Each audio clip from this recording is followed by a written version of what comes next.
അതിന് ശേഷം വീണ്ടും അപ്പോൾ ആ സമയത്ത് ഇതുപോലെ എനിക്ക് തോന്നുന്നു ബിഗ് ബോസിൽ വന്ന ആ സമയത്ത് ലൈവിനകത്ത് കുറേ ഉണ്ട് വീഡിയോ. അതും ആരെങ്കിലുമൊക്കെ എടുത്ത് ഇത്രയും ക്ലിപ്പുകൾ എടുത്തിരുന്നുകൊണ്ട് അതും കൂടെ കൊടുത്ത് ഇടുകയാണെന്നെങ്കിൽ കുറച്ച് ഉപകാരമായിരുന്നേനെ.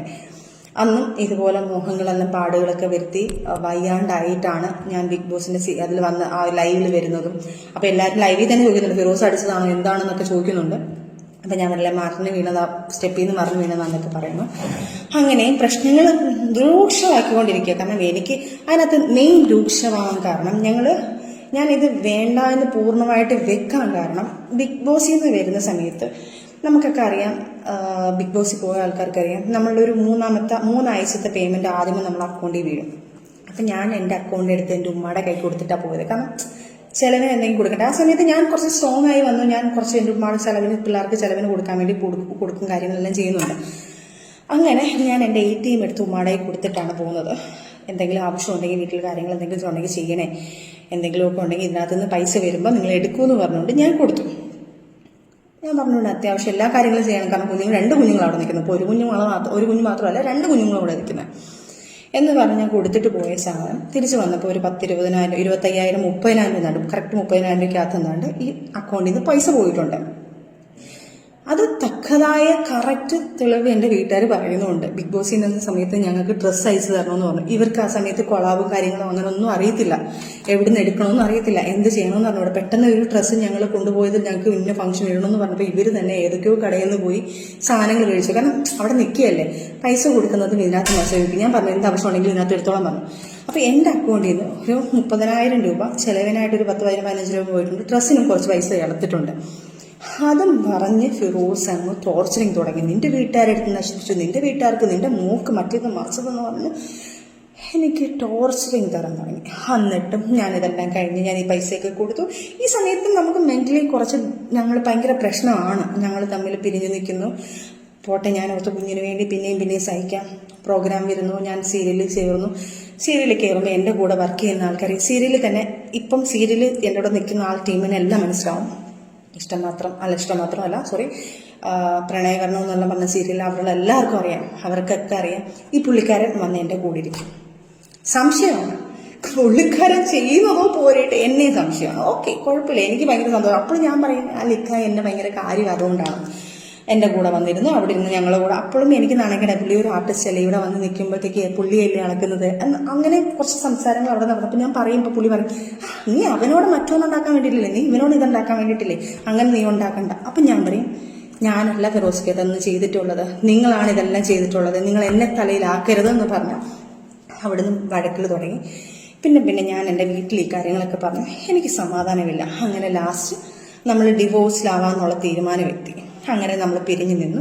ഇതിൻ്റെ ഇടയ്ക്ക് ഞാൻ ഇവനെ പിരിഞ്ഞ് ഞങ്ങൾ മാറി നിന്ന സമയത്ത് എൻ്റെ കൂടെ വർക്ക് ചെയ്യുന്ന ക്രൂവിനെ വിളിച്ചിട്ട് ഇവൻ പറയുന്നു നീ അവനോട് പച്ചയ്ക്ക് പറയാൻ പറ്റാത്ത വാക്കുകൾ അവനെന്നെ കുറിച്ച് പറഞ്ഞിട്ടുള്ളത്. നീ അവൻ്റെ കൂടെ കിടക്കുകയല്ലേടി, നീ അവരെ വിളിച്ചിട്ട് പല ആൾക്കാരും എന്നെ വിളിച്ചിട്ട് എനിക്ക് പല വർക്കുകൾ പോലും പോയിട്ടുണ്ട്. കാരണം ഇതെനിക്ക് പുറത്ത് പറയാൻ പറ്റാതെ, കാരണം പറഞ്ഞു കഴിഞ്ഞാൽ അവരും പേടിച്ചിട്ട് ആൾക്കാർ എന്തെങ്കിലുമൊക്കെ വിചാരിച്ച് ലാസ്റ്റ് എനിക്ക് വർക്ക് തന്നില്ലെന്ന് പറഞ്ഞ് ഞാൻ ഇത് ആർക്കും പറയത്തില്ല. അവർ വിളിച്ചിട്ട് എൻ്റെ സജന ഞങ്ങൾക്കൊക്കെ ഒരു ഫാമിലി ഉള്ളതാണ്, അവൻ വിളിച്ചിട്ട് നിൻ്റെ കൂടെ അങ്ങനെ എങ്ങനെയാണെന്നൊക്കെ പറഞ്ഞ് ഞങ്ങളടുത്ത് പറയുന്നത് ദയവ് ചെയ്ത് നിങ്ങളില്ലെങ്കിൽ വേറെ വർക്ക് കിട്ടും എന്ന് പറഞ്ഞിട്ട് അവർ പല വർക്കുകൾ പല സീരിയൽസ് ആവട്ടെ സിനിമ ആവട്ടെ എല്ലാ കാര്യങ്ങളും ആൾക്കാരെ പറഞ്ഞ് എൻ്റെ ഫ്രണ്ട്സിനെ വിളിച്ചിട്ട് സംശയം ഞാൻ ആരെയും കൂടെ പോയി കഴിഞ്ഞാൽ ഇയാൾ വേണ്ടാന്ന് വെച്ച് നമ്മൾ പിരിഞ്ഞ ആൾക്കാരാണ്. എന്നിട്ട് ഇയാൾ എന്നെ വിടാതെ ടോർച്ചർ ചെയ്ത് എന്നെ ഡിവോഴ്സ് തരാൻ പറഞ്ഞാൽ ഡിവോഴ്സ് ചെയ്തിട്ടില്ല, എനിക്ക് സമാധാനം തരാതെ ഇങ്ങനെ പുറകെ നടന്ന് ടോർച്ചർ ചെയ്തുകൊണ്ടിരിക്കുക. എൻ്റെ ഫ്രണ്ട്സിനെ വിളിച്ചിട്ട് പറയുന്നത് നീ അവളോട് കിടക്കുന്ന നേരത്തൊക്കെ പറയുന്നത് എല്ലാവരും പറയുന്നത് നീ അവളോട് കടന്നില്ലേ. അതായത് ഒരു പെണ്ണ് കേൾക്കാൻ പറ്റുന്ന അപ്പുറം എൻ്റെ വീട്ടുകാർ വിളിച്ച് ഷൗട്ട് ചെയ്തു, അവരുടെ വീട്ടുകാരത്ത് പറയുന്നു, അവരെ വീട്ടുകാർ വിളിച്ച് പറയുന്നു ആ കൊച്ചിനെ എന്ത് ജീവിക്കാൻ സമ്മതിക്കും, അവരുടെ വീട്ടുകാർ സഹിതം പറയുന്നു. അവരുടെ വീട്ടുകാരൊക്കെ ഇപ്പോഴും എൻ്റെ കൂടെ നല്ല രീതിയിൽ സഹകരിക്കുന്ന ആൾക്കാരാണ്. ഇതെല്ലാം സഹിച്ച് ഇതെല്ലാം ഞാൻ കഴിഞ്ഞതിന് ശേഷം എൻ്റെ ലൈഫിൽ ഞാൻ സഖി കെട്ടിട്ടാണ് ഞാൻ വീഡിയോ ചെയ്യാൻ വേണ്ടി പോകുന്നത്. നിങ്ങളുടെ ഇനിയുള്ളൊരു ചോദ്യം ഞാൻ ചോദിക്കാം. എൻ്റെ കയ്യിലാണ് ഒരു തെറ്റെങ്കിൽ 5 വർഷമായി ഞങ്ങൾ പിരിഞ്ഞ് ജീവിക്കാം. ബിഗ് ബോസിന് ശേഷം ഒരു 6-7 മാസം കഴിഞ്ഞപ്പോൾ തന്നെ ഞങ്ങൾ പിരിഞ്ഞ് ജീവിക്കാൻ തുടങ്ങിയ ആൾക്കാരാണ്. ഞാനൊരു വിൻഡോവിനകത്ത് വന്ന് പറഞ്ഞു, ഒരു ഇയറിനെ കുറിച്ച് പറഞ്ഞു. എന്തോ ഞങ്ങൾ പിരിഞ്ഞിട്ടുണ്ടായിരുന്നു എന്നുള്ളത്. അത് 2.5 വർഷം കഴിഞ്ഞിട്ടേ ഉള്ളൂ, 2.5 വർഷമായിട്ടേ ഉള്ളൂ അത് ആ വീഡിയോ വന്നിട്ട്. അതിനകത്ത് ഞാൻ വ്യക്തമായിട്ട് പറയുന്നുണ്ട്, ആ വീഡിയോ ക്ലിപ്പും കൂടെ നിങ്ങൾ ദയവ് ചെയ്ത് ഇടണം. ഞങ്ങൾ കുറേ നാളുകളായിട്ട് ഞങ്ങൾ പിരിഞ്ഞ് ജീവിക്കുകയാണ്. ഞങ്ങളിപ്പം അത് പക്ഷെ പൂച്ചം സംസാരിക്കാൻ തുടങ്ങി, ആൾക്കാർ പറയാൻ തുടങ്ങി ഞങ്ങൾ ഡിവോഴ്സ് ആണെന്ന് പറയാൻ തുടങ്ങി. അത് പല വേറൊരു രീതിയിലോട്ട് ആവാതിരിക്കാൻ വേണ്ടി ഞാനിപ്പം മീഡിയയിൽ വന്ന് പറഞ്ഞു. ഞാനാണ് ആദ്യമായിട്ടൊരു മീഡിയയിൽ വന്ന് സംസാരിക്കുന്നത്. ഈ പറയുന്ന തെറ്റ് എൻ്റെ കയ്യിലാണെങ്കിൽ ഒരു കോമൺ സെൻസ് നിങ്ങൾ ചിന്തിച്ചാൽ മതി. ആ സമയത്ത് ഈ പറയുന്ന ആൾ എൻ്റെ കൂടെ ഉണ്ടെങ്കിൽ, ഞാൻ അതിന് വേണ്ടിയിട്ടാണ് ഈ വീഡിയോ ചെയ്യുന്നുണ്ടെങ്കിൽ, തൊട്ടുപുറകെ ഇയാൾക്ക് അറിയാവുന്ന കാര്യമല്ല, ഇയാൾ വെച്ചേക്കുവോ, ഇയാൾ ഇതെല്ലാം വന്ന് വിളിച്ച് പറയത്തില്ല ഇയാള്. എനിക്ക് അങ്ങനെ ഒരു സാധനം ആ പുള്ളി എനിക്കിനി തെളിയിക്കാൻ എനിക്ക് ആകെപ്പാട് എൻ്റെ ഒരു കൂട്ടുകാരിയുടെ മെസ്സേജുകൾ മാത്രമേ ഉള്ളൂ. ഞാനും പുള്ളിയായിട്ട് നമ്മളിപ്പോൾ പൊങ്ങച്ചത്തോടെ പറയും, ഈ പുള്ളിക്കാരനെ ഇത്ര വർഷമായിട്ട് എനിക്ക് പരിചയമാണ്, ഇത്ര വർഷമാണ്, അങ്ങനെ പറഞ്ഞു പോയിട്ടുണ്ടായിരിക്കും. ഞാൻ 4 വർഷമെന്നോ 5 വർഷമെന്നോ 10 വർഷമെന്നൊക്കെ ഞാൻ പറഞ്ഞിട്ടുണ്ടായിരിക്കാം. 10 വർഷമൊന്നും ഞാൻ പറഞ്ഞിട്ടില്ല. ഇനിയിപ്പോൾ അത് പിടിച്ചുകൊണ്ട് ആൾക്കാരുടെ അടുത്ത് പറയല്ലേ ദേവി. ഇത് ഇതിനകത്ത് പറയുമ്പോൾ പേടിയാണ് സത്യം പറഞ്ഞാൽ. 4 വർഷത്തെ പരിചയം ഒന്ന് പറഞ്ഞു കാണുമായിരിക്കും. ആ സാധനം ഞാൻ തെളിവ് കാണിക്കാം. ഒറ്റ എന്നൊരു മൂവി സമയത്ത് ഞാൻ ഈ പറഞ്ഞ പുള്ളിയെ ഞാൻ പരിചയപ്പെടുന്നു. ആ സമയത്ത് അതിനകത്ത് ആ സിനിമയിൽ എൻ്റെ ഒരു കൂട്ടുകാരി പാടിയിട്ടുണ്ടായിരുന്നു. ആ പുള്ളിക്കാരിയുടെ ഒരു ഇതിനകത്ത് ഞാൻ കൂടെ പോയ സമയത്ത് ആ സമയത്ത് പുള്ളിക്കാരനെ ഒന്ന് കണ്ടിരുന്നു. ഞാൻ സാറെന്ന് പറഞ്ഞ് ഞാൻ നിന്നിട്ടുണ്ട്. അവിടെ ഞങ്ങൾ 2 പേരും കൂടെ നിന്ന് പുള്ളിക്കാരി പാട്ട് പറഞ്ഞ് ഞാൻ മിണ്ടിയിട്ട് പോലുമില്ല പുള്ളിക്കാരനടുത്ത്. അവിടെ നിന്ന് ഇറങ്ങിയപ്പം എന്നെ ആ ഒരു ക്യാരക്ടറിന്, അതായത് ലാസ്റ്റ് സ്കെഡ്യൂൾ ഒരു ആ സിനിമ കാണുന്നവർക്കറിയാം, അവസാന സ്ക്രീനിൽ ഞാനൊരു ഹെയർ ഹോസ്റ്റസ് ആയിട്ട് നമ്മൾ വന്നിട്ടുണ്ട്. അപ്പം ആ ഒരു അതായത് ഇൻഡിഗോയുടെ അല്ല, ഹെയർ ഇന്ത്യയോ ഹെയർ എക്സ്പ്രസ്സോ അതിൻ്റെ എന്നാണ്ടൊരു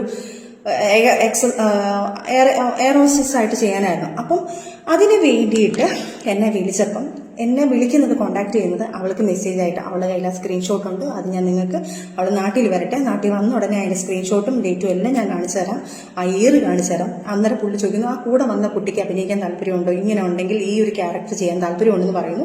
എൻ്റെ നമ്പർ കൊടുക്കുമെന്ന് ചോദിക്കുന്നു. അപ്പം ഞാൻ പറയുന്നത്, നീ കൊടുത്ത് അയച്ചേക്ക്, നീ അയക്കും. ഞാൻ അങ്ങനെയാണ്, കാരണം ഇതിൻ്റെ സമയത്ത് ഞാൻ ഡിപ്രഷൻ അടിച്ച് കുറേ പ്രശ്നങ്ങളിൽ നിൽക്കുകയാണ് ഞാൻ. അപ്പം ഞാൻ കൊടുത്തേക്കെന്ന് പറയുന്നു. അവളാണ് ഈ നമ്പർ കൊടുക്കുന്നതും.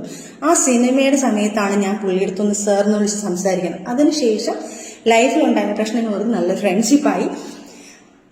ആ സാധനമാണ് ഈ 4 വർഷം മുന്നേ 10 വർഷം മുന്നേ ഞാൻ എൻ്റെ ജീവിതം തകരാൻ ഈ പുള്ളി കാരണമാണെന്നുള്ള സാധനം സ്ക്രിപ്റ്റിൽ ഉണ്ടാക്കിയത്.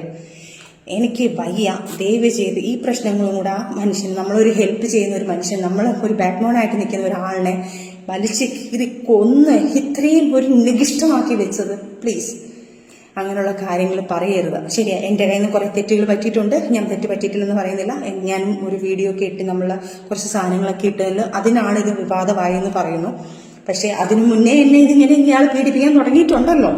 ഈ പീഡനം കുറേ നാളുകൊണ്ട് കുറേ നാളുകൊണ്ടുണ്ട്. ഓക്കെ, അറ്റ് പ്രസന്റ് ഞാൻ ഇത്രയും സാധനം ചുരുക്കി ഞാനൊരു കംപ്ലൈൻ്റ് ആക്കി. ഇനി പറയാൻ പോകുന്ന കാര്യങ്ങൾ വരെ ഇവൻ നല്ലതാണെങ്കിൽ ഓക്കെ, എന്നെക്കുറിച്ച് പറയാൻ ഞാൻ അങ്ങനെ നടക്കുന്നു, ഞാൻ ഇങ്ങനെ നടക്കുന്നു. ഇവൻ എനിക്ക് ഡിവോഴ്സ് തന്നിട്ടില്ലായിരുന്നു. ഇവൻ ഡിവോഴ്സ് തരാമെന്ന് പറഞ്ഞു. ലാസ്റ്റ് ഞാൻ പറഞ്ഞു, എനിക്ക് ടോർച്ചറിങ് കഴിഞ്ഞിട്ട് ഞാൻ പറഞ്ഞു, എൻ്റെ കൊച്ചിനെ ടോർച്ചർ ചെയ്തതും എന്നെ ടോർച്ചർ ചെയ്യുന്നത് ഇതെല്ലാം ഞാനൊരു വീഡിയോ ആക്കി ഞാൻ പുറത്ത് പറയാൻ പോവാം. ഞാൻ പറയാത്തൊരു കാര്യം എൻ്റെ മോനോർത്ത് മാത്രം.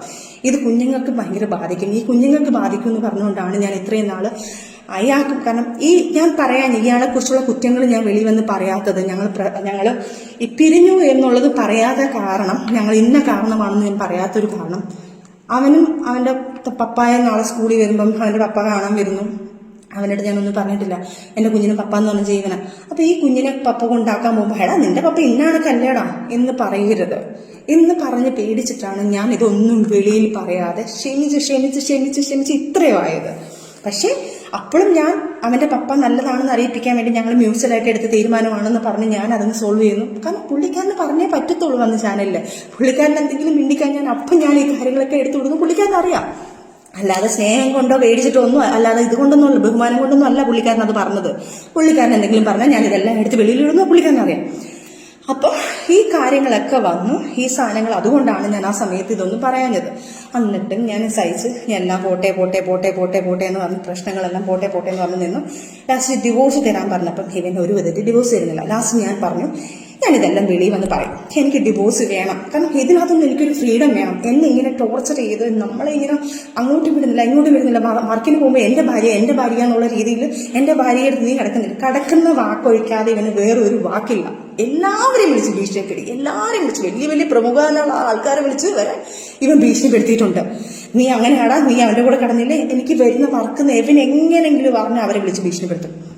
പോട്ടെ, എല്ലാം ക്ഷമിച്ച് ഞാൻ പറഞ്ഞു എനിക്ക് ഡിവോഴ്സ് വേണം എന്ന് പറഞ്ഞ് ലാസ്റ്റ് ഈ പേരും പറഞ്ഞിട്ട് അവൻ ഡിവോഴ്സ് തരാമെന്ന് പറഞ്ഞു. മ്യൂച്വൽ ഞങ്ങൾ സൈൻ ചെയ്തു. മ്യൂച്വൽ കൊണ്ട് ഞങ്ങൾ സൈൻ ചെയ്ത് മ്യൂച്വൽ എടുത്ത് ഡേറ്റുകളെടുത്ത് ഞങ്ങൾ ഒരു വക്കീൽ വെച്ചു. അവൻ പറഞ്ഞു ഒരു വക്കീലിന്, അവൻ്റെ വക്കീലിനെ വെക്കാൻ പറഞ്ഞു. അവൻ പറഞ്ഞു വക്കീലിനെ വെക്കണ്ട, നമുക്കൊരു വക്കീലിന് മ്യൂച്വൽ അല്ലേ ഒരു വക്കീലിനെ വെക്കാമെന്ന് പറഞ്ഞ് നമ്മളൊരു ഫ്രണ്ട് വഴി നമ്മൾ ആ വക്കീലിനെ വെച്ചു. എൻ്റെ ഒരു ഫ്രണ്ടാണ് വക്കീൽ, മനു എന്ന് പറഞ്ഞ വക്കീലിനെ കൊണ്ട് നമ്മൾ ചെയ്യിപ്പിച്ചു. ആ കാര്യങ്ങളെല്ലാം ചെയ്ത് കഴിഞ്ഞപ്പോഴത്തേക്ക് ഡേറ്റിന് വിളിച്ച സമയത്ത് ഇവൻ വന്നില്ല. അതങ്ങനെ ലാപ്സായിപ്പോയി. അവൻ മനഃപൂർവ്വം പണി തരാണ്, അതായത് നമുക്ക് ഡിവോഴ്സ് തരത്തില്ല. അത് കഴിഞ്ഞ് കുറേ നാൾ കഴിഞ്ഞപ്പോഴാണ് ഞാൻ അറിയുന്നത് ആദ്യ ഭാര്യയെ പുള്ളിക്കാരൻ ഡിവോഴ്സ് ചെയ്തിട്ടില്ല. എന്നെ പറ്റിച്ചാണ് ഇയാൾ മാരേജ് ചെയ്തേക്കുന്നത്. അന്ന് ഞാൻ ആദ്യം പറഞ്ഞതിനകത്ത് പറയുന്നുണ്ട്, ആദ്യ സമയത്ത് ഇയാൾക്ക് ഈ മതങ്ങളെ വിശ്വാസമില്ല എന്ന് പറയുന്ന കാരണം പള്ളിയിൽ പോയി നമ്മൾ ഇത് അന്വേഷിക്കുമ്പോൾ പള്ളിയിൽ പറയും ഡിവോഴ്സ് ആയിട്ടില്ല, ഇവരുടെ ഡിവോഴ്സ് ആയതിനു ശേഷം അടുത്ത് നമുക്ക് നിക്കാതെ നടത്താമെന്ന് പറയും. അത് മറച്ചു വെച്ചിട്ടാണ് ഇവരെല്ലാം നമ്മൾ ഈ കല്യാണം എന്ന് പറഞ്ഞാൽ ഈ രജിസ്റ്റർ മാരേജ് എന്ന് പറഞ്ഞ സാധനം ചെയ്യുന്നത്. രജിസ്റ്റർ മാരേജ് അവർ ചെയ്തിട്ടില്ലായിരിക്കാം മേ ബി, അതുകൊണ്ടായിരിക്കുമല്ലോ എനിക്ക് രജിസ്റ്റർ മാരേജ് ചെയ്തത്. ഈ സാധനം ചെയ്ത് കഴിഞ്ഞതിന് ശേഷം ഞാൻ അറിയുന്നു ഇയാൾ ആ വൈഫിന് പോലും ഡിവോഴ്സ് കൊടുത്തിട്ടില്ല. ആദ്യത്തെ വൈഫിന് 200 പവനോളം അയാളുടെ അടുത്ത് യൂസ് ചെയ്തിട്ടുണ്ട്. അയാൾ ആഡംബര ജീവിതത്തിന് വേണ്ടി അയാളെ കല്യാണം ആഡംബരമായിട്ട് നടത്തിയത് 19 പവൻ എടുത്തിട്ട് ഇയാൾ ആ സ്വർണം കൊണ്ടുവന്ന ഉടനെ തന്നെ അടുത്ത ദിവസം വിൽക്കുന്നു. അതിൻ്റെ തെളിവുകളും കാര്യങ്ങളും എല്ലാം പുള്ളിക്കാരിയുണ്ട്. പുള്ളിക്കാരിയും ഇതുപോലെ ഓർത്തഡോക്സ് ഒരു ഫാമിലി, ഒരു ഭയങ്കര ഒരു റെപ്യൂട്ടഡ് ഫാമിലിയിലുള്ള ഒരു പുള്ളിക്കാരിയാണ്. അവരും ഇവനെ പേടിച്ചാണ് ജീവിക്കുന്നത്. കാരണം ഇവൻ ഒരു മീഡിയയിൽ നിൽക്കുന്ന ഒരു പേഴ്സൺ ആയതുകൊണ്ട് ഇവൻ എന്ത് പറയുന്നോ അവർക്ക് മീഡിയയിൽ വരാൻ താല്പര്യമില്ല. അപ്പം മീഡിയയിൽ വന്ന് പറയുമ്പം ഇവർ മീഡിയയിൽ പറയുന്ന ആൾക്കാർ അതാ വിശ്വസിക്കത്തുള്ളൂ, ആൾക്കാരെല്ലാം വിശ്വസിക്കുന്നുണ്ട്. അവരും പേടിച്ചാണ് ജീവിക്കുന്നത്. അവർ സംസാരിച്ചപ്പം ഏകദേശം ഞാൻ അനുഭവിച്ച അതേ പീഡനമാണ് അവരും അനുഭവിച്ചിട്ടുള്ളത്. ആ ഒരു കുഞ്ഞിനിപ്പം 17 വയസ്സായി. ആ കുഞ്ഞിനെ പോലും ഒരു തരി സ്വർണം, ഏതോ വീഡിയോയിൽ ഇട്ടെന്നുള്ളത് അറിയാം, ഏതോ ഒരു വീഡിയോയിൽ വന്നിട്ടുണ്ട്, ഒരു തരി സ്വർണം പോട്ടെ ഒരു തരി മുട്ടായി മേടിച്ചു കൊടുക്കട്ടെ അവൻ ഒരു ചെലവിന് പോലും കൊടുത്തിട്ടില്ല. എന്നിട്ട് പോലും ഈ കാര്യങ്ങൾ വരുമ്പം പ്രശ്നങ്ങൾ വരുമ്പോഴത്തേക്ക് ഈ കാര്യങ്ങളായിരുന്നു ഡിവോഴ്സിന്റെ കാര്യങ്ങളും ഈ കാര്യങ്ങളൊക്കെ മനസ്സിലാക്കിയിട്ട് ലാസ്റ്റ് ഇവൻ പറയുന്നു ഈ കുഞ്ഞിനെ അതിൻ്റെ ഇടയ്ക്ക് ഞാൻ എൻ്റെ മൈൻഡ് വേറെ ഇങ്ങോട്ട് പോയി, അതുകൊണ്ടാണ് അപ്പം ഈ ലാസ്റ്റ് ഇവരും പറയുന്നു ഈ ഡിവോഴ്സ് ചെയ്തിട്ടില്ല എന്ന്. അപ്പം എൻ്റെ മാരേജ് ഇല്ലീഗലാണ് അന്നേരം ഇവൻ ചെയ്ത് വെച്ചേക്കുന്നത് ഇല്ലീഗൽ, എന്നെ കഴിച്ചേക്കുന്ന ഇല്ലീഗൽ മാരേജാണ്. അപ്പം ഇവൻ ഇത്രയും ദ്രോഹം ചെയ്ത പോരെ. പിന്നെ ഈ പ്രശ്നങ്ങൾ തുടങ്ങാൻ കാരണം ഒരു 5 സെന്റ് സ്ഥലം വീടും എനിക്കുണ്ട്. ആ വസ്തു ഞാൻ അവന്റെ പേരിലോട്ട് എഴുതി കൊടുത്താൽ അവൻ എനിക്ക് ഡിവോഴ്സ് തരാമെന്നാണ് പറയുന്നത്. ഇത് ഞാൻ പറഞ്ഞു പറ്റത്തില്ല, എനിക്ക് എൻ്റെ കുഞ്ഞുങ്ങളാണ്, എൻ്റെ കുഞ്ഞുങ്ങൾക്ക് വേണ്ടിയിട്ടുള്ളത് നിങ്ങൾക്ക് അടിച്ചു പൊളിക്കാനും ഇതൊന്നും ചെയ്യാനും പറ്റത്തില്ല. ഇപ്പം ജപ്തിയായി കിടക്കുകയാണത്. എൻ്റെ പേരിലാണ് ലോൺ എടുക്കുന്നത്, എൻ്റെ പേരിലേക്ക് ആ വീടിന് 15 ലക്ഷം രൂപയ്ക്ക് ഒരു ലോൺ എടുത്തിട്ടുണ്ട്. അത് ലാപ്സായി കിടന്നു. എൻ്റെ ലാസ്റ്റ് അതും ജപ്തിയുടെ ഘട്ടത്തിൽ എനിക്കൊരു ക്രെഡിറ്റ് കാർഡ് അതെൻ്റെ തലയിലാക്കി. ഇവനൊരു ബുള്ളറ്റ്, ഞാൻ ഒരു ഗിഫ്റ്റായിട്ട് കൊടുത്തൊരു ബുള്ളറ്റ് ഉണ്ട്, അതിനും മാസം അടയ്ക്കാമെന്ന് പറഞ്ഞിട്ടാണ് ഞാൻ ആദ്യത്തെ എമൗണ്ട് വെച്ചിട്ട് അവന് ഗിഫ്റ്റ് കൊടുക്കുന്നത്. അതും എൻ്റെ തലയിലായി സിവിൽ സ്കോർ വെച്ചിട്ട് എൻ്റെ മൊത്തം എനിക്ക് ഇപ്പോൾ ഒരു ലോൺ പോലും, എനിക്കൊരു പേഴ്സണൽ ലോൺ പോലും എടുക്കാൻ പറ്റാത്ത രീതിയിൽ എന്നെ കുരുക്കിയിട്ടേക്കാണ്. ഇതെല്ലാം ചെയ്ത് ഞാൻ അങ്ങേയറ്റം ഞാൻ നിൽക്കാം. ഇനി എനിക്ക് പറ്റില്ല, എന്നെ ഇത്രയും ഞാൻ സഹിച്ച് ഇവിടം വരെ ഞാൻ എത്തിയിട്ടുണ്ട്. ഇനി എനിക്ക് സഹിക്കാൻ വയ്യ. എന്നെ കൊണ്ട് ഇതെല്ലാം പറയിപ്പിച്ചാണ്. ഇനി എൻ്റെ കുഞ്ഞുങ്ങളെ പോലും ഇനി ഒരു പക്ഷെ ഞാൻ ഇത് പറഞ്ഞില്ലെങ്കിൽ എൻ്റെ കുഞ്ഞുങ്ങളെ കൊണ്ട് നോക്കേണ്ടത് ഞാനാണ്, ഈ 2 കുഞ്ഞുങ്ങളെ നോക്കേണ്ടത്. നാളെ ഒരു കാലത്ത് എൻ്റെ കുഞ്ഞിനെ പോകുമ്പോൾ നിന്റെ ഉമ്മ ഇങ്ങനെ ഏതില്ലേ മറ്റേതായിരുന്നു എന്ന് പറഞ്ഞു കഴിഞ്ഞാൽ എനിക്ക് എൻ്റെ കുഞ്ഞുങ്ങൾക്ക് നാണക്കേട്. എൻ്റെ മോൻ വിളിച്ചില്ല പറഞ്ഞു, പപ്പ ഉമ്മയുടെ വീഡിയോ ഇങ്ങനെയുള്ള പപ്പ വീഡിയോകളൊന്നും ഇടല്ലേ, എൻ്റെ ഉമ്മയ്ക്ക് എന്തെങ്കിലും സംഭവിച്ചു കഴിഞ്ഞാൽ ഞാൻ പപ്പാടോട് മിണ്ടത്തില്ല. ഞാൻ ആ വീഡിയോ നിങ്ങൾക്ക് വേണമെങ്കിൽ അത് എൻ്റെ കുഞ്ഞിനെ ഫോട്ടോ ആയാലും ഇടാൻ പറ്റുന്നില്ല. ആ കുഞ്ഞൊരു റൈറ്റ് ചെയ്തിട്ട് ഒരു സാധനം ഇട്ട് കൊടുത്തു. കാരണം ഇവൻ എന്നിട്ട് ആ കുഞ്ഞ് പോലും പറയുന്നത്. എന്നിട്ട് ഞാൻ ഞെട്ടിപ്പോയി. എൻ്റെ മോൻ പറയുന്നത്, പപ്പ ഞാൻ എന്നെ 5ാം ക്ലാസ്സിലായി, എന്നെ എല്ലാവരും കൂടെ കളിയാക്കും, പപ്പ ഒന്നും ഇങ്ങനെ പറയല്ലേ, ഉമ്മി പപ്പായെ സപ്പോർട്ട് ചെയ്തല്ലേ വീഡിയോ ഇട്ടത്, ഉമ്മിക്ക് വേണമെങ്കിൽ പപ്പ എന്ത് വേണമെങ്കിൽ ഇത്തിരി കാര്യങ്ങളൊക്കെ വേണമെങ്കിൽ പറയാമല്ലോ എന്ന് എൻ്റെ കുഞ്ഞ് ചോദിച്ചു.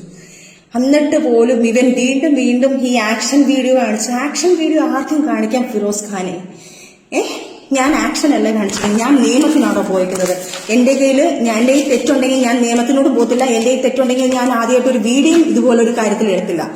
ഇനി എന്തോ ആയിക്കോട്ടെ, ഇയാൾ ആദ്യത്തെ ഭാര്യയെ വിളിച്ചിട്ട് ഇന്നലെ പുള്ളിക്കാരിയും വിളിച്ച് ഭീഷണിപ്പെടുത്തുന്നുണ്ട്. ഏതോ ഒരു വീഡിയോ വന്നു, നിന്നെക്കുറിച്ച് ഇങ്ങനെ പറയൂടി, ഞാൻ അങ്ങനെ പറയൂടി, നീ അങ്ങനെ ചെയ്തെന്ന് പറയൂടി, നീ ഏതെങ്കിലും പോയി എന്ന് പറയൂടി. ഇതേ സംഭാഷണം തന്നെയാണ് ഞങ്ങൾ എല്ലാവരും ഇട്ട് ഇയാൾ ഒരുമാതിരി വൃത്തികെട്ട രീതി. അവർക്ക് പേടിയാണ്, കാരണം മീഡിയയിൽ വന്ന് ഇയാൾ പറയുമ്പോൾ ആൾക്കാർ അതേ വിശ്വസിക്കത്തുള്ളൂ. അവർക്ക് മീഡിയയിൽ വന്ന് മീഡിയ പേഴ്സണായിട്ട് വന്ന് സംസാരിക്കാൻ അവരുടെ ഫാമിലി അങ്ങനെയാണ്. അവർ അത്രയും റിപ്പോർട്ടർ ഫാമിലി ആയതുകൊണ്ട് അവർക്ക് അത് പറയാൻ പറ്റുന്നില്ല. അവർക്ക് 200 150 ഭവൻ അവർക്ക് മിസ്സായിട്ടും അവർ സഹിയായിട്ട് നിൽക്കുക. കുഞ്ഞിന് പോലും ഒരു ചെലവിന് കൊടുക്കുന്നില്ല. ഇത്രയും ചെയ്തിട്ട് പോലും ഞങ്ങൾ 2 പെണ്ണുങ്ങൾ ഇതിനകത്ത് കടന്ന് പീഡനപ്പെട്ടുകൊണ്ടിരിക്കുക. ഇയാളുടെ കണ്ണിൽ ഞങ്ങൾ വെറും വേഷ്ടികളാണ്, ഞങ്ങൾ വെറും പന്നലുകളാണ്, ഞങ്ങൾ വെറും തെണ്ടികളാണ്. പക്ഷെ ഈ തെണ്ടികളാണല്ലോ 2 കുഞ്ഞുങ്ങളെ ഞങ്ങൾ നോക്കുന്നത്. ഞങ്ങൾ കഷ്ടപ്പെട്ടാണ് വളർത്തുന്നത്, ഞങ്ങൾ അധ്വാനിച്ചാണ് നോക്കുന്നത്. ഈ ഞങ്ങളെ കിടന്ന് എന്തിനാണ് ഈ തെണ്ടി ഇങ്ങനെ കിടന്ന് പറഞ്ഞുകൊണ്ടിരിക്കുന്നത്? സഖി കേട്ടിട്ടാണ് ഞാൻ ഇതെല്ലാം പറഞ്ഞു പോകുന്നത്. എനിക്ക് വയ്യ. അത് കഴിഞ്ഞിട്ടാണ് ദൈവമായിട്ടാണ് ഓരോ കാര്യം, ഇവന്റെ കാര്യങ്ങൾ പല കാര്യങ്ങളും ഞാൻ അറിയുന്നുണ്ട്. എന്റെ ലൈഫിൽ നിന്ന് എഴുതിവിട്ട ഞാൻ ഇവനെ ഞാൻ ഇതാക്കണം? എന്റെ ലൈഫിൽ ഒരാൾ വന്നിട്ടുണ്ടോ, വന്നിട്ടില്ലയോ, ഇനി ആര് വരുന്നോ, ഇവൻ എന്തിനറിയണം? ഇവൻ കാണിച്ചു കൂട്ടുന്ന പ്രോകൃതം ഞാൻ അതും കൂടെ ഇതിനകത്ത് മെൻഷൻ ചെയ്തിട്ടുണ്ട്. എനിക്ക് ഒരാള് ഒരു വിവരം പറഞ്ഞിട്ടുണ്ട്. അതിന്റെ സത്യാവസ്ഥ ഞാൻ വിളിച്ചു തിരക്കിയിട്ടുണ്ട്. പക്ഷെ അതൊരു മൈനർ കേസാണ്. ഒരു 17 വയസ്സ് സ്വന്തം മകളുടെ പ്രായമുള്ള ഒരു കുഞ്ഞിനെ ഒരു ഹോട്ടലിൽ കൊണ്ട് ഇവൻ കൊണ്ട് ഉപയോഗിച്ചിട്ടുണ്ട്. ആ കുഞ്ഞിനെ പ്രേമമെന്ന് പറഞ്ഞ് നടിച്ചിട്ട് ആ കുഞ്ഞിനെ ഭയങ്കരമായിട്ട് ആ കൊച്ചു കുറെ ഗിഫ്റ്റുകൾ കൊടുത്തിട്ടുണ്ട്. അതിന്റെ പേരോ ഡീറ്റെയിലോ ഒന്നും ഞാൻ ഇവിടെ പറയുന്നില്ല. അതൊരു മൈനറാണ്. അത് എൻ്റെ അടുത്ത് റിക്വസ്റ്റ് ചെയ്യാണ്, എൻ്റെ പേരിൽ ഒരിക്കലും എൻ്റെ പേര് ഇതിനകത്ത് എടുത്തിടല്ലേ. എൻ്റെ പേരിനകത്ത് എനിക്ക് കല്യാണം കഴിക്കാനുള്ളതായി എനിക്ക് തെറ്റുപറ്റിപ്പോയതാ ഒരിക്കലും. ഞാൻ ആ കുഞ്ഞിനെ എൻ്റെ മകളെ പോലെ, അല്ലെങ്കിൽ ഫിറോസിന്റെ മകളെ ഞാൻ ഒരു മകളെ പോലെ, എൻ്റെ മകളെ പോലെ ഞാൻ കാണുവാണ്. ആ കുഞ്ഞിന്റെ പ്രായമുള്ള ഒരു കുഞ്ഞ് എൻ്റെ അടുത്ത് റിക്വസ്റ്റ് ചെയ്യാണ്. അതുകൊണ്ട് ഞാൻ അത് എടുത്തില്ല. പക്ഷെ ലീഗലി ഞാൻ മൂവ് ചെയ്യുന്നുണ്ട്. ആ കുഞ്ഞിന്റെ പേര് വെളിയിൽ വരാതെ ഈ ഒരു കാര്യം ഞാനതൊരു ഇതിനകത്ത് റിപ്പോർട്ട് ചെയ്തിട്ടുണ്ട്. ആ കുഞ്ഞിന്റെ കാര്യം തിരക്കി കണ്ട് ലീഗലി ഇവന്റെ വെളിയിൽ ഒരു മൈനർ കേസിനെ ഈ കുഞ്ഞിനെ പീഡിപ്പിച്ച കാര്യം വെളിയിൽ വരണം. ഇനി എനിക്ക് നാണക്കേട്, എനിക്കും എന്റെ കുഞ്ഞിനെ നാണക്കേട് നോക്കിയിട്ട് കാര്യമില്ല. അതും ഞാൻ ലീഗലി കൊടുത്തിട്ടുണ്ട്. അത് മൂവ് ചെയ്യട്ടെ. അത് സത്യാവസ്ഥ എന്താണെന്ന് ഈ ലോകം അറിയട്ടെ. ഇവന്റെ തെണ്ടിത്തരം വെളിയിൽ അറിയണം. അതുപോലെ തന്നെ ഒരു ബിഗ് ബോസ് കണ്ടസ്റ്റന്റ് ഇവന്റെ കൂടെ ബാംഗ്ലൂര് ഇവൻ കഞ്ചാവ് അടിച്ച് നടന്ന് ആ പെൺകുട്ടിയും കൂടെ കഞ്ചാവ് അടിച്ച് ഇവൻ ഭയങ്കര ആർമാദിച്ച് അങ്ങനെ ഭയങ്കര രീതിയിൽ ഒരു ഹോട്ടൽ റൂം എടുത്ത് അവളെ യൂസ് ചെയ്തൊരു കാര്യമുണ്ട്. ഞാൻ ആ പുള്ളിക്കാരിക്ക് മെസ്സേജ് അയച്ചിട്ടുണ്ട്. ഞാൻ ആ പുള്ളിക്കാരിയുടെ ഡീറ്റെയിൽ ഇപ്പം പറയാതെ ഞാൻ പുള്ളിക്കാരിയോട് സംസാരിക്കണം. എനിക്ക് ഡീറ്റെയിൽ വേണം. ഞാൻ കാര്യങ്ങൾ പറയാം. പുള്ളിക്കാരിയുടെ പുള്ളിക്കാരി മാപ്പെന്ന് പറയട്ടെ. അല്ലെങ്കിൽ എന്നെ വിളിച്ചിട്ടില്ലെങ്കിൽ ആ പുള്ളിക്കാരി ആരാണെന്നും ആ ബിഗ് ബോസ് കണ്ടസ്റ്റന്റ് എന്നറിഞ്ഞ ആരാണെന്നും ഞാൻ ഇനിയും പറയും. അത് ആ പുള്ളിക്കാരിയും കൂടെ ഞാൻ വെളിയിലെടുത്തിട്ടുണ്ട് കയറിയത് വരും. അതേപോലെ തന്നെ ഒരു ആയുർവേദ ഡോക്ടറുകാരിയെ വിളിച്ചിട്ട് ഈ കൊച്ചിനെ ഇതേപോലെ മാരേജ് എന്നൊക്കെ പറഞ്ഞുകൊണ്ടാണ് ഇയാൾ ഇത് ചെയ്യുന്നത്. മാരേജ് ചെയ്യാം എന്നൊക്കെ പറഞ്ഞ് ഫിസിക്കൽ യൂസ് ചെയ്തതിന് ശേഷം അയാൾ തലയിലായെന്നറിയുമ്പം ഇയാൾ നൈസിന് അവരെയും തേച്ചു. അവരും മാനസികമായിട്ട് ഇപ്പം ദുബായിലെന്നാണ്ട. അത് കഴിഞ്ഞിട്ട് ഒരു പുള്ളിക്കാരി അങ്ങനെ കുറെ.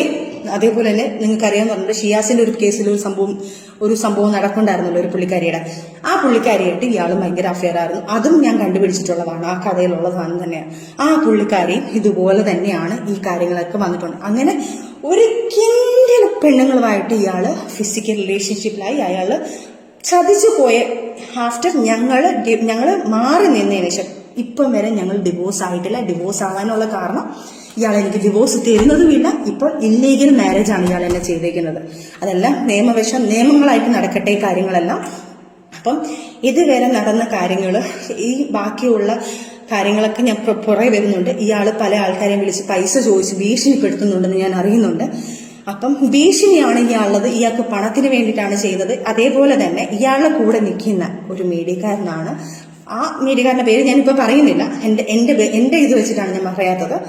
അയാളുമായിട്ട് ഒരു 6-7 മാസം മുന്നേ ഇത് വെൽ പ്ലാൻഡ് ആണ്. ഇങ്ങനൊരു സംഭവം ക്രിയേറ്റ് ചെയ്തെടുക്കണം, ഇങ്ങനൊരു പ്രശ്നം ഉണ്ടാക്കണം, ഇവരുടെ ഇടയ്ക്ക് പ്രശ്നം ഉണ്ടാകും, ഈ ഒരു സാധനം പൊട്ടിത്തെറിക്കും, ആ സമയത്ത് ഈ സാധനങ്ങൾ ചെയ്യും. ഇവരുടെ കൂടെ നിന്ന ഒരു സുഹൃത്ത് തന്നെയാണ് നമുക്കിതെല്ലാം പറഞ്ഞു തന്നിരിക്കുന്നത്. തെളിവ് സഹിതമാണ് നമുക്കിതെല്ലാം കിട്ടിയിരിക്കുന്നത്. ഇതൊന്നും എന്നെക്കൊണ്ട് എനിക്ക് എന്റെ കയ്യിൽ നിന്ന് പോയതിനു ശേഷം ഉണ്ടായതൊന്നും എനിക്കൊന്നും പ്രശ്നമില്ല. കാരണം അതിനു മുന്നേ എനിക്ക് ഫിറോസിനെ അറിയാം, എന്താണെന്ന് എനിക്കറിയാം. അത് എനിക്കൊരു പ്രശ്നമേ അല്ല. പക്ഷെ ഇങ്ങോട്ട് കയറി